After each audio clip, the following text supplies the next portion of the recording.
Welcome to today's partner education event uncovering the matching process. We are very excited to share more of what's behind the scenes with matching with you today. So let's go ahead and get started.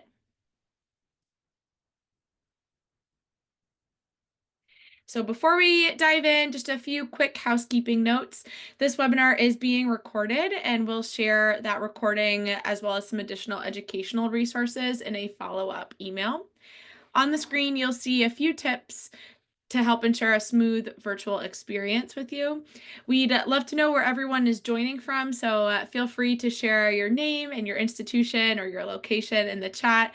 I know some of you may be enjoying your lunch or maybe even multitasking off camera, but if you're comfortable, I'd also love to see some faces. It just makes it so much more fun for me and for you. Throughout the session, you can drop questions into the chat and we'll also open up for a live Q&A at the end where you're welcome to come off mute and join the conversation. All right, so first off, who am I? I know I see some familiar faces in here, but if you don't know me, I'm Jen. I'm your customer education manager here at Mentor Collective. I create education opportunities for our partners that support you in building strong mentorship initiatives that drive impact at your institutions.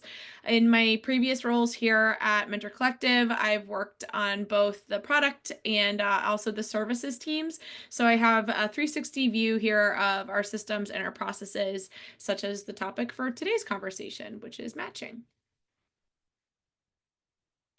All right, so let's get started with a poll. So I'd love to hear what you already know about matching and what you want to know about matching. So I'm going to put a poll into Zoom. So you should see that up on your screen. So what do you already know about matching? Are you just the basics? You know what a matching survey is, or maybe you know everything. You know how the matching algorithm works, participant-centered matching, all of that, or nada. You've never seen a matching survey before in your life, and you're very interested in today. And then what do you want to know about matching? So how matching is participant centered, what our philosophy is, the logistics of matching, the participant's experience, maybe more on what you can see. So it looks like most of us here are basics, right? So we know what a matching survey is, but we don't know maybe behind the scenes what's there. And I have a good healthy mix here of folks who are interested in all of those options, participant-centered approach, matching philosophy, all of that. So very excited that you are here joining us today. You will get all of that information and then some. And then of course you'll get the recording and follow-up information in an email after, so you can take it with you. All right.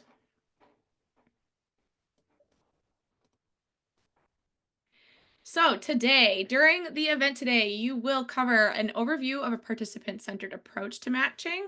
We'll hear from a partner story there, Mentor Collective's matching philosophy, how our matching process works, the ins and outs, the logistics, as well as a video of the participant's experience of matching. So what a mentee actually sees when they start their Mentor Collective experience with us. Finally, we'll wrap up with a partner's view of matching. So you'll be able to get some info on what you could be able to see from your dashboard as it relates to matching. All right, so first take a look at that wheel on the right of my screen. This is probably familiar to you if you've attended some of our other education events over the last few months. This is the culture of mentorship wheel.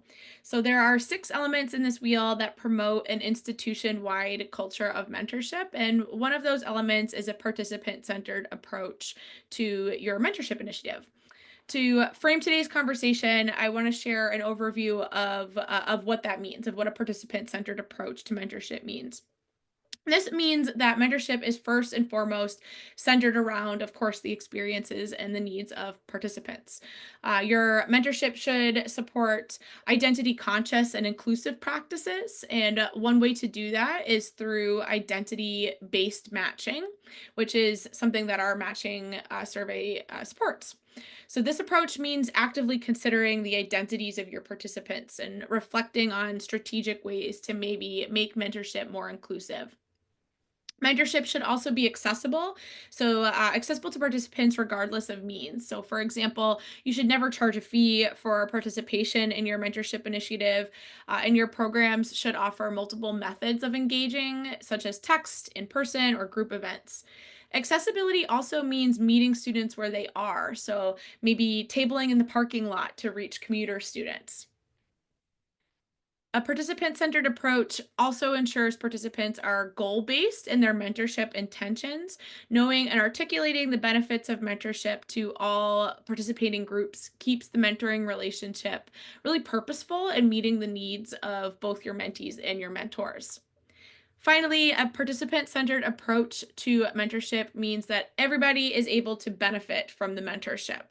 So, if mentees meet their goals and mentors are celebrated for their involvement, everybody benefits. Every participant feels like they got something out of the mentorship.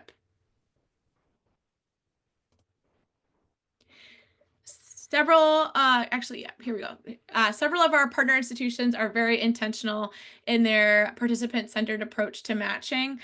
So, language, messaging, and ongoing support are all part of their successful participant centered approaches.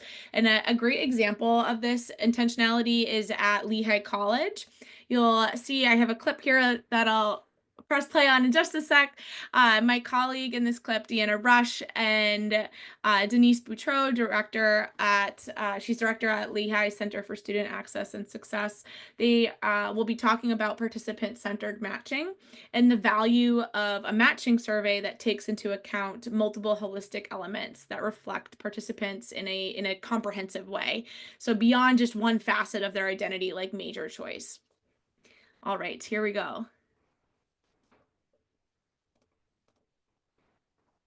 Yeah, so when I think of participant centered, I think of being mindful of needs, being flexible and reflexive. And I say flexible and reflexive purposefully because you can be flexible, but lack that reflexive nature, right? Reflexive implies that you are reflecting on the experience and making the adjustments. Accordingly versus just being flexible as far as responding. And so I think one of the things we take the time to learn about is the experience of the students in the program, not just from the participants as far as the mentees, but also the mentors. Looking at the data from the different assessments that the mentees do. And one thing we want to get back to is some mentor assessment. We used to do this a couple years ago when we would have like an end of year in-person sort of engagement where we would have sort of a short survey to check in with the mentors because again, we can't run this program without the mentor support. And so understanding their participant experience is also important to us as well. And so using some of the embedded tools in the program in and of itself helps us to keep our program participant centered and be able to make any shifts, whether it's as the program progresses in a program year or make adjustments as we move into a new program year, so to speak. Definitely. And something else that made me think of, I know you've spoken on this before, but like prioritizing the importance of, yeah, obviously we're matching by college and we're making sure that's a priority. But other than that, we're really taking in all these other aspects from the matching survey and prioritizing those, not necessarily more than college, but to a certain extent more, right? Because I know we've talked about how this is an emphasis on psychosocial mentorship. And yeah, I don't know. Do you want to touch on that at all? Yeah, absolutely. I mean, that's human nature, right? We obviously seek out subject matter experts in mentorship, and even adjacent to that in coaching, right? Someone that we believe is going to help guide us.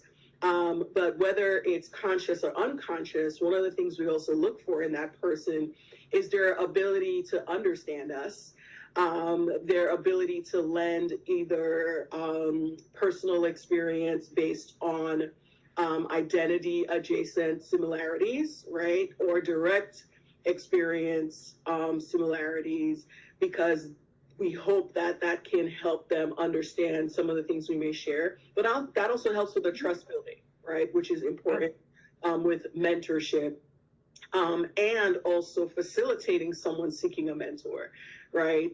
And so we know students often are very focused on their academic outcomes, but we're also geared towards helping students understand that all the things that happen outside of the classroom impact your in classroom success.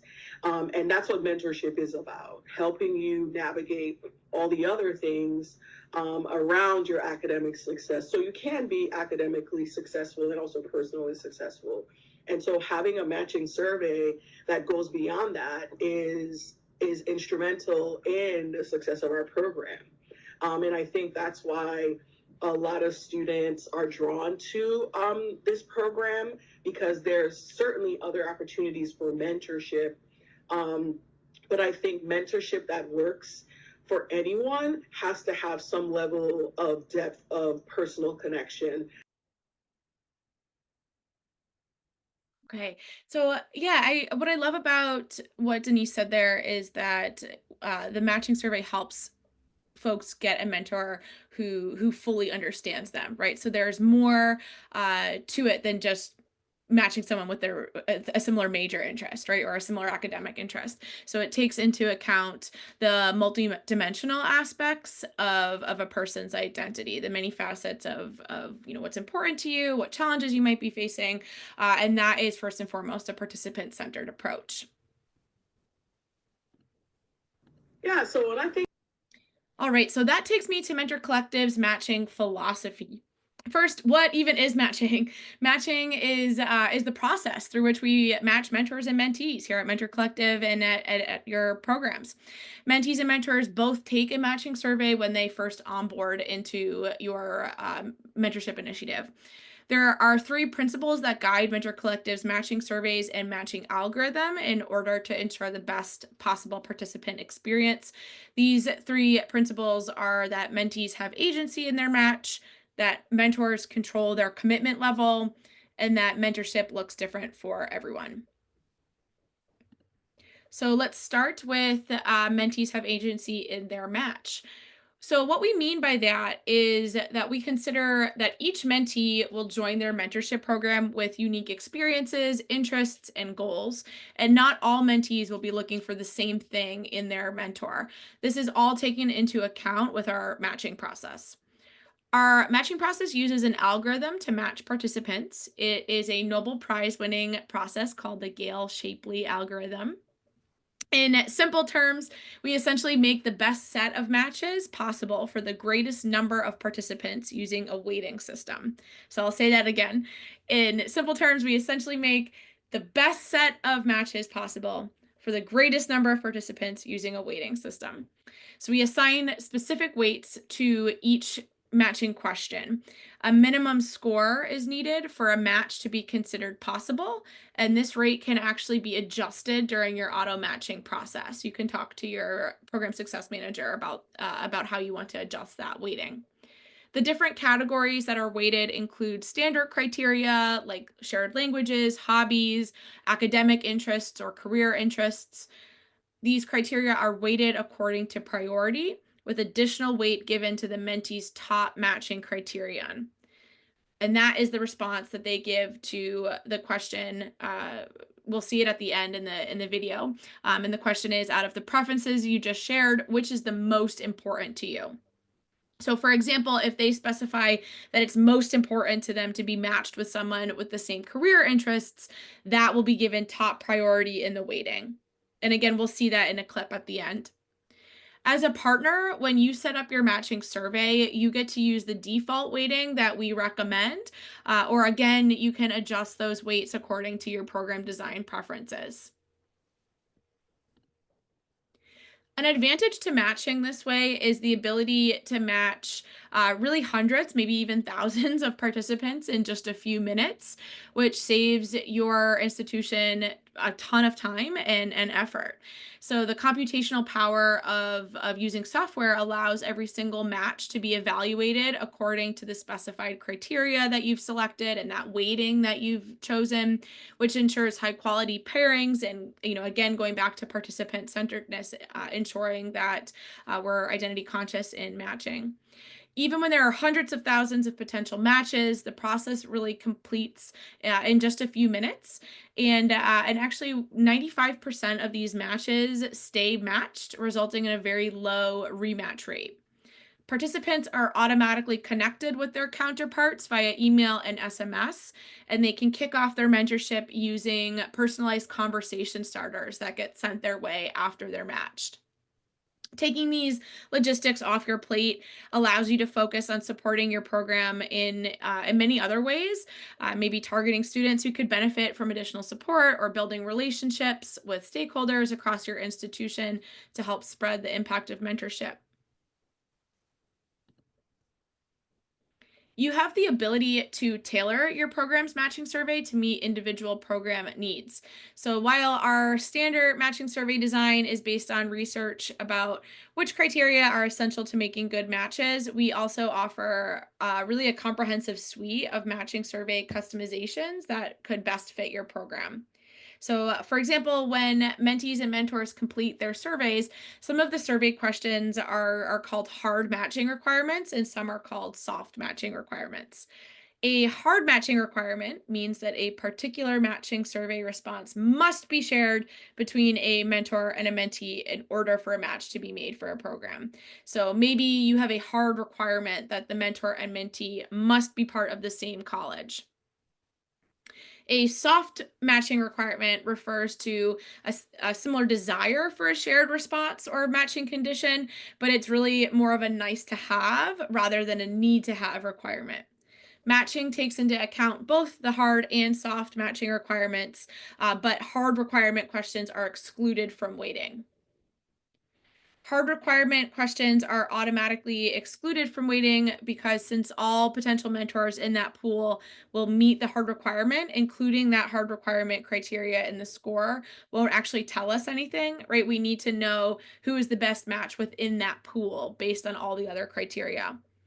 When you impose a hard requirement, like maybe if two people share the same major, you're basically filtering the pool of eligible mentors to those who share that quality with a given mentee. Some of the customizations that you might want to consider are actually up on the screen. They include adding or removing questions or responses, such as if a question is irrelevant to your program's design. So maybe your program requires all mentorships to meet every other week. So if that's the case, you want to remove the question, how often would you like to be in touch with your mentor? Because that would be confusing. A great example of customization is the ability to customize the standard major question. If your institution does not use maybe the word major to describe participants' primary academic focus, you can maybe change the question to like, what academic program are you enrolled in, or something similar like that. In order to make the most participant centered approach as possible, matching is designed to allow participants to really see themselves in the survey. So it's important to keep that in mind when you're considering customizations for your program. Consider who your audience is and who you want to be matching with who. And when you set your program up for the first time with your Mentor Collective representative, you can adjust those customizations and hard matching requirements for your program as needed. All right, so the second idea here is in Mentor Collective's matching philosophy is that mentors control their commitment level. We know that volunteer mentors cannot all commit to the same level of support. Mentors know their schedule and capacity best, and it's important to give mentors a voice and agency in how they give back to their community. In the matching survey that they take, mentors are asked the maximum number of mentees that they can be matched with. The algorithm honors each mentor's request and commitment level when selecting matches. So, based on responses, mentors will be matched in one of two mentorship models. either standard mentorship, where a mentor is matched with up to their self selected maximum number of mentees who are looking for consistent one on one support. Or low touch mentorship, where a mentor is matched with up to 10 mentees who are seeking occasional support, maybe just an SMS touch point, or email, and maybe not so much like an in person meeting or Zoom meeting or something like that. This approach not only, it saves you time as they no longer need to make manual matches, or you no longer need to make manual matches, but it also ensures that the connections are meaningful and based on the participants' needs and ability, like their capacity to meet.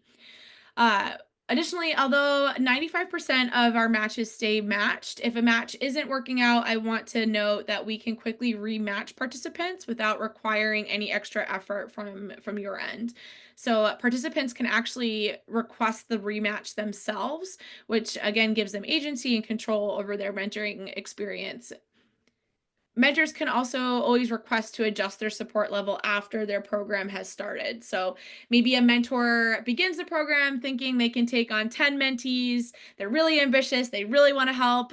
They want to take 10 mentees, but then life gets in the way. They have schoolwork, a job, extracurricular activities, and they need to scale back on mentoring. And so they can actually go in and request to adjust the number of mentees that they take on, and the mentees that they no longer can support will be rematched with another mentor who can accommodate them. So, this ensures that all participants are getting what they need out of mentorship. No one is burnt out because of their participation in the program. The mentorships that are formed are able to develop meaningfully, and program coordinators are freed from having to manage the logistics of all of this. So that brings me to the third idea in the matching philosophy. So this is mentorship looks different for everyone. Mentees and mentors will likely join a mentorship program with a vision for what their mentorship will look like based on the support they need or can provide. And this is one reason that we offer a comprehensive training for all mentors that's required for them to complete before they're matched. This mentor training covers all the basics of mentorship best practices, uh, things like conversation starters, setting boundaries, how to introduce yourself. And it also educates mentors on how to use our platform successfully. So, how to log a conversation, how to send a flag, how to take advantage of discussion guides, all of that. On discussion guides, I want to flag that we have a library of over 40 structured discussion guides that include prompts and role playing activities covering a range of topics. And these guides are actually linked to the goals a mentee has that they communicated during their matching survey. You can also create custom discussion guides based on your program needs. So, for example, if you know that mentees might be interested in financial aid information at your institution, and that keeps popping up in the matching survey responses.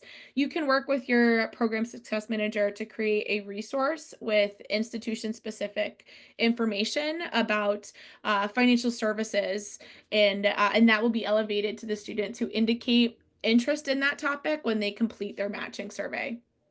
Super cool. All right, so this brings me to the participant experience. We want you to be able to see what a participant sees when they sign up for your program.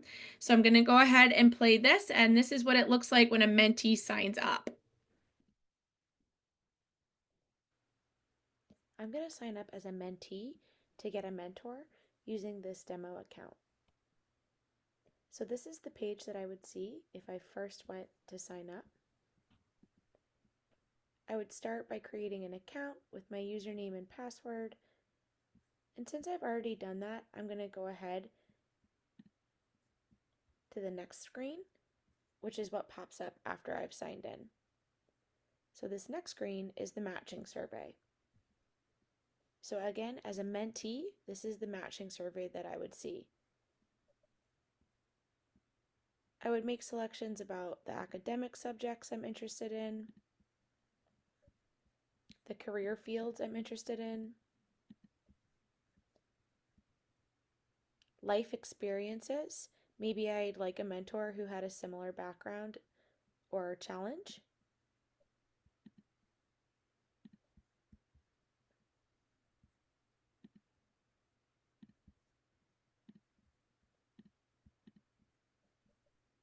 What languages I'd like to have a conversation with my mentor in. What my ideal mentor's main college major or academic program is. A few of my favorite things. Maybe I want to have conversations about concerts or movies or spending time with family.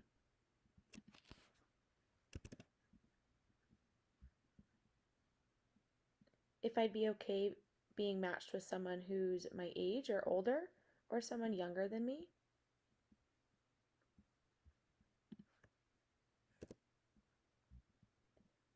And then this question here is that question we talked about with waiting. Out of the preferences shared, which is the most important to me? So I'm going to say it's most important that my mentor and I have the same academic interests. Some demographic info.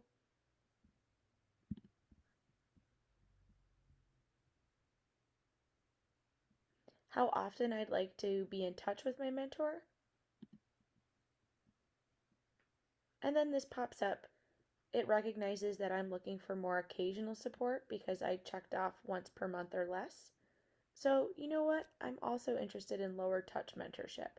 So, I might be looking for a mentor by email or SMS and maybe not meeting in person or on Zoom. And I can always change that later.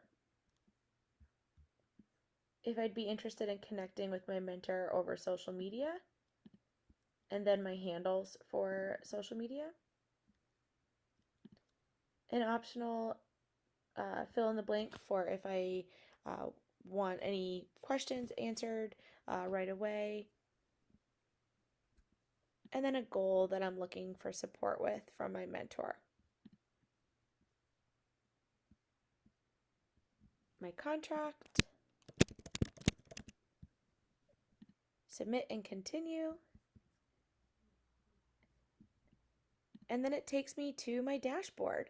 So again, this is a demo account for a mentee, and this will take me to my mentorship checklist. So as it's looking for the best possible match for me based on my answers to that matching survey, I can start reviewing the resources page to guide my mentorship.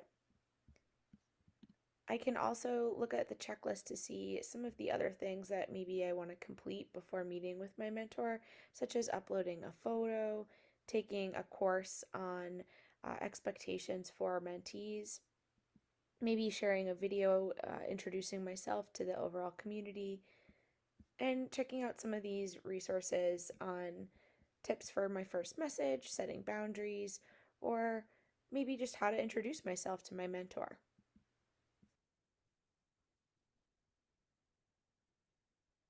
All right. So that was the participant's experience from a mentee's perspective. I'm going to sign up as a mentee. And now we're actually going to take you into the partner's experience. So what a partner might see if you're looking for matching related information on your dashboard. Partner, you can see all kinds of information related to the matching status of your program right in your partner dashboard. So here on the dashboard page, you can see for this date range that I've selected where folks are. On the at a glance column over here on the right hand side, you can get a quick high level overview of the mentees that have ever been matched, as well as the percent progress you are towards your matching goal. You can use the drop downs to further disaggregate the information, looking at, for example, how many folks have completed the matching survey or how many folks have been matched, and you can further break that down by the population type. So maybe you're interested in by major or perhaps first gen status, and you can also export this information into a CSV, which is really helpful. Scrolling down a little bit further, you get more on the overview tab down here.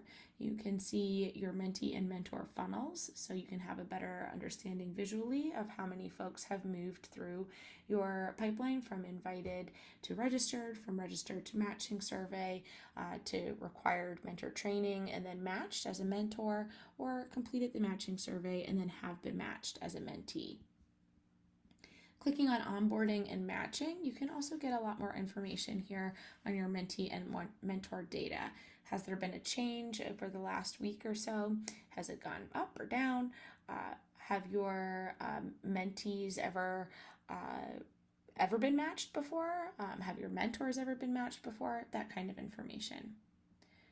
What I love about this is it also gives you top recruitment opportunities. So it gives you an idea of where perhaps you have an opportunity to better meet your mentee preferences for mentors, and you can export that to a CSV easily so that you could share that with other folks in your program. All right, and again, that's all on your partner dashboard. The end of our time together today. We have some upcoming virtual events throughout the rest of the fall. So November 20th, ensuring graduate student success through mentorship. It'll be a webinar specific to graduate student programs. November 25th, we have our Ask the Expert series. So that is a small group consultation type meeting where you can bring any of your data related questions, maybe something that you just saw in our presentation, something about using matching data to drive impact across your institution. You're looking for some support there. Maybe you just want to know how to make a pivot table. You're welcome to join us there. Also, make sure to check your inbox for event invitations, monthly digest with timely resources, video content, and the follow up from today. And I'm seeing some awesome messages in the chat, both public and private. So I will save those and I will answer those in upcoming partner education opportunities. So I will make sure to get that out to all of you as well. Keep in mind that you can also always uh, check out our Partner Knowledge Center, where you can get more information about matching, maybe a step-by-step that you're looking for, and also the recording of this event will be archived there as well. And that's help.mentorcollective.org. And you can also email partner support if you have matching related questions or any questions that you want a very quick response to. And that is partner support at mentorcollective.org. And then of course also your program success manager is there to support you in any design questions that you might have. All right, so that about brings us to the end. I will save some space here for Q&A. I am glad to get you on out the door in just about half hour, 40 minutes. So thank you for spending the time here with me today. If you have any questions and you want to come off mute, you're welcome to do so. And otherwise, thank you so much. I'll see you down the road, hopefully at an event in November.